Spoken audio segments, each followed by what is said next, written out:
ಬಾಡ್ಯನ್ಕ ಇಷ್ಟು ರೊಕ್ಕ ಮುಚ್ಚಿಟ್ಟ ನಂಗೆ ಮೊದ್ಲ ಗೊತ್ತಿತ್ತಂದ್ರೆ ನಾನು ತೊಗೊಂಡು ಊರು ಬಿಟ್ಬಿಡ್ತಿದ್ದೆ. ಸರ ಇಷ್ಟು ರೊಕ್ಕ ನೀವು ಸರ್ಕಾರಕ್ಕೆ ಕೊಟ್ಟಂದ್ರೆ ಹಬ್ಬಬ್ಬ ಅಂದ್ರೆ ಅವ್ರು ನಿಮ್ಗೆ ಎಷ್ಟು ಕೊಡ್ಬೋದ್ರಿ ರೊಕ್ಕ? ಎಷ್ಟು ಕೊಡ್ತಾರೆ? ನಿಮ್ಮ ಪಗಾರ ಎಷ್ಟಿದ್ರಿ ಅಷ್ಟೇ ಕೊಡ್ತಾರೆ. ನನ್ನ ಮಾತು ಕೇಳ್ರಿ, ಏನ್ರ ನಾವೊಂದು ಡೀಲಿಂಗ್ ಮಾಡಿಬಿಡುನ್ರಿ ಸರ, ಏನಂತೀರಿ? ಹಾಂ ರೀ, ಡೀಲ್ ಮಾಡೋಣಂತಿ. ಹ್ಞೂ ರೀ ಸರ್, ತೂರಿ ಸರ್.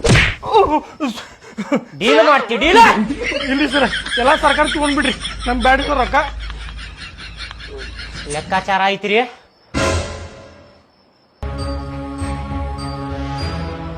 ಇಲ್ಲಂದ್ರ ಸೀಜ್ ಮಾಡ್ರಿ. ಮಾಲಕ್ರ ಆಫೀಸರಿಗೆ ಏನಾರ ಚಾ ನಾಷ್ಟ ಮಾಡ್ಕೊಳ್ಳಿರಿ.